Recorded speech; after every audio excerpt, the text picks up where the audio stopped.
Hey, what's up, guys? It is Dives, Mr. Crockpot on Twitter. Welcome to the Painted Lines YouTube channel. If you're new to the channel, make sure you subscribe. Make sure you like. If you like the video, let us know in the comment section below. Today, we are talking about visualizing the new look Philadelphia 76ers this season. Before we get started, though, make sure you follow my man Tiago on Twitter at tscabia. He wrote an in-depth breakdown on visualizing the new look Philadelphia 76ers at thepaintedlines.com. The NBA offseason provided a massive challenge for the Sixers' newly constructed front office. Anchored by the poor decisions of previous regimes, Daryl Morey took on the incredulous task to reshape this team. After an exhilarating week, the results have been impressive. Morey has now reshaped a clearer path for the Philadelphia 76ers franchise moving forward. One that all Philadelphia 76ers fans should be excited about. Let's talk about resetting the roster. All right, guys, the big question entering the offseason centered on Morey's ability to unclog the team's salary cap situation. The first domino to fall initiated a series of decisions that led from draft night into NBA free agency. From that, Philadelphia emerged a profoundly different team. Here's how it looks. With so much invested in Joel Embiid and Ben Simmons, Morey's move shows a commitment to the star duo. After a season in which the front office flooded the roster with forwards, the message is now more coherent than ever. Provide Embiid and Simmons with space and let their natural ability take over. How each piece connects to this puzzle is also very important. So let's dive into some of Philadelphia's big moves so far. First up, we've got Seth Curry. Seth Curry comes to Philadelphia as the much-needed sharpshooter. Curry capped off a phenomenal year in Dallas, one that saw him finish third in three-point efficiency and 12th in offensive rating. The Maverick sniper did a bit of everything under Rick Carlisle. How it complements the Sixers lineup is very interesting. Here's what we're talking about. Curry is a breath of fresh air on a team that lacks shooting, ball handling, and movement. As a spot-up threat, he is absolutely lethal. His 48% on catch-and-shoot threes was the highest of any player with 200 attempts, topping a list that included such as J.J. Redick, Duncan Robinson, and C.J. McCollum. It is also within the confines of Doc Rivers' pick-and-roll scheme where he adds value. Philadelphia enters the season with limited options in that department. In Seth Curry, the Sixers now have an alternative option at point guard. Seth Curry is a savvy ball handler, one who understands how to exploit switches in the perimeter. There is plenty to like in how Curry complements the team's star duo. A big part comes in transition. Seth Curry is an immediate shooting outlet alongside Ben Simmons. Last season, the Sixers stars struggled to generate offense in the open court, converting in only 50% of his transition opportunities. Curry is the quick trigger that the team severely lacked last season. His 68% efficiency field goal percentage ranked 10th among all players with over 100 transition possessions, thus providing a much-needed complement to one of the NBA's most electric open court players. The fit is equally seamless alongside Joel Embiid. Much goes back to the days Embiid and J.J. Redick coexisted. While Curry is not as prolific coming off screens, there is an element to his game that resembles the old partnership. The idea is founded in the same dribble handoff concepts between Joel Embiid and J.J. Redick. Dallas deployed a similar look with Porzingis serving in the screener role. It is going to take chemistry to rebuild the foundation that led to Philadelphia's previous offensive success. But Seth Curry's versatility is crucial in connecting the offense to his two foundational pillars.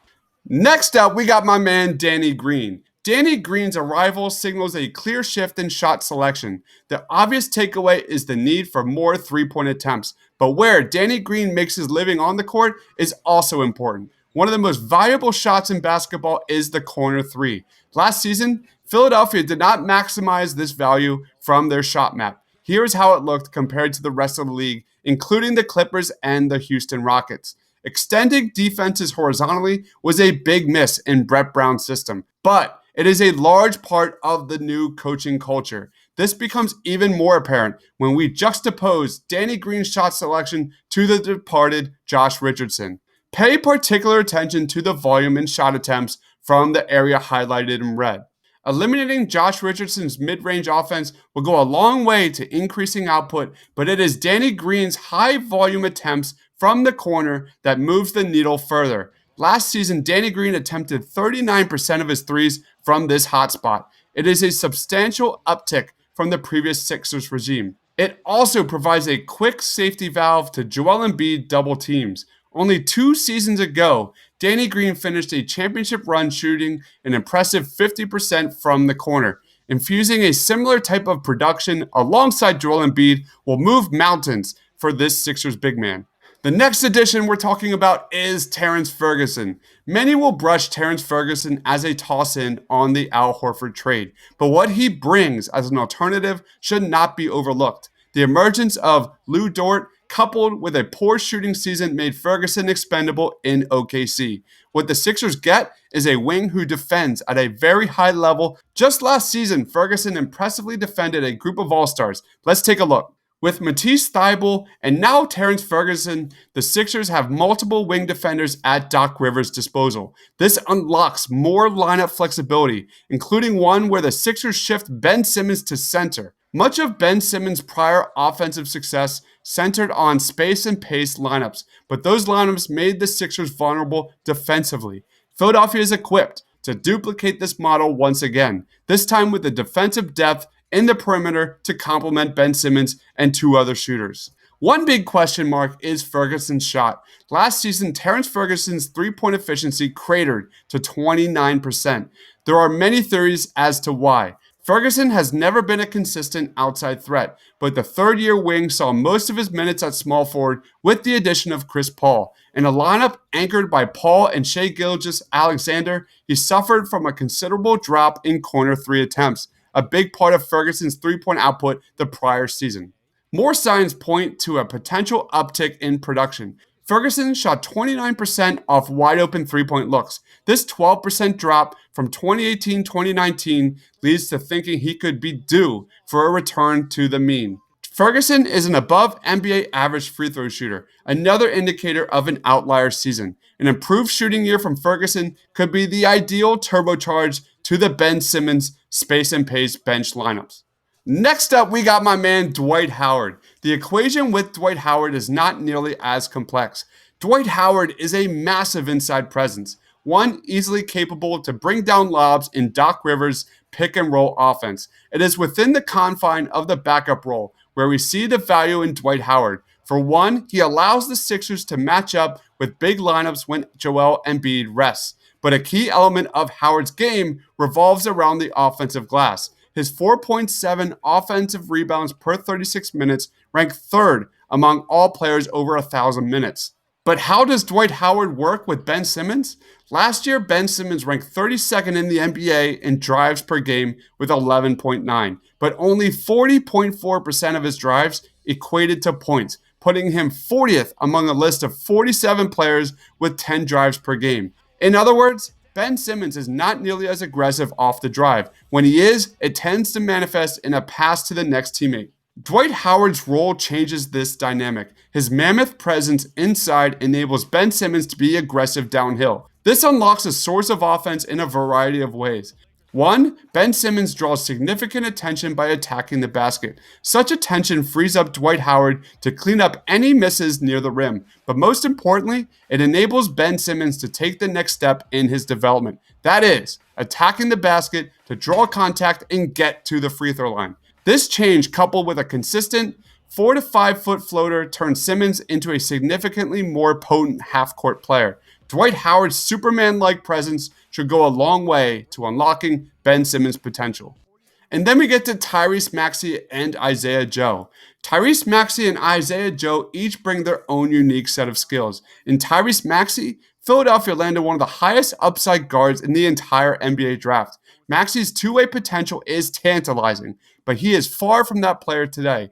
Nevertheless, it is not a stretch to envision some contribution from the Kentucky star as soon as this season. One way to imagine a role is in space. Tyrese Maxey is an explosive downhill athlete who leverages his speed in the open court effectively. Last season, 22% of Tyrese Maxey's possessions came in transition, where he scored in the impressive 84th percentile per synergy. His ability to finish through contact can be deployed in the half court as well. Tyrese Maxey made his name, finishing at the rim at high volume and frequency. While the NBA provides a separate challenge, Doc Rivers has the option to deploy him in space, either as a cutter or a downhill ball handler. On the flip side, there is little surprise as to what Isaiah Joe brings to the table. The question is, can he carve out enough playing time? Isaiah Joe is a natural-born shooter who extends defenses well beyond the three-point line. But to get there, Isaiah Joe's path likely demands pushing Furkan Korkmaz out of the rotation. Last season, the Turkish wing made significant strides, leading the team in three-pointers made.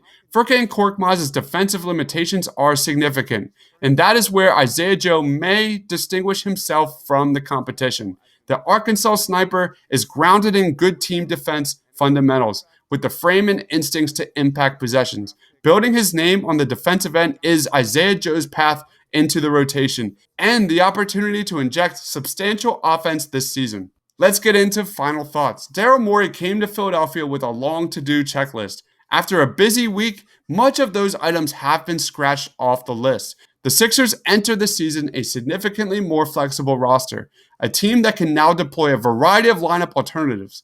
In the big picture, these moves signal a commitment to Joel Embiid and Ben Simmons, as workable pieces are now in place to elevate this duo. The Sixers are not championship contenders at the moment, but this season should be gauged by the development of both these stars. A season in which Joel Embiid and Ben Simmons push the Sixers into contention would be a significant step into cementing their future in Philadelphia. A reversal to last season's roller coaster could provide that exact opposite outcome. So that is our video on visualizing the new look Philadelphia 76ers. What did you guys think? Did you like the video? Do you not like it? Are you excited about the Sixers this coming season? What do you think is the starting lineup of the Sixers during Game 1 of the 2020-2021 NBA season? Let us know in the comment section below. And make sure you follow my man Tiago on Twitter at tscabia. Check out all of his work at thepaintlines.com. It is Dives, Mr. Crockpot on Twitter. Stay awesome.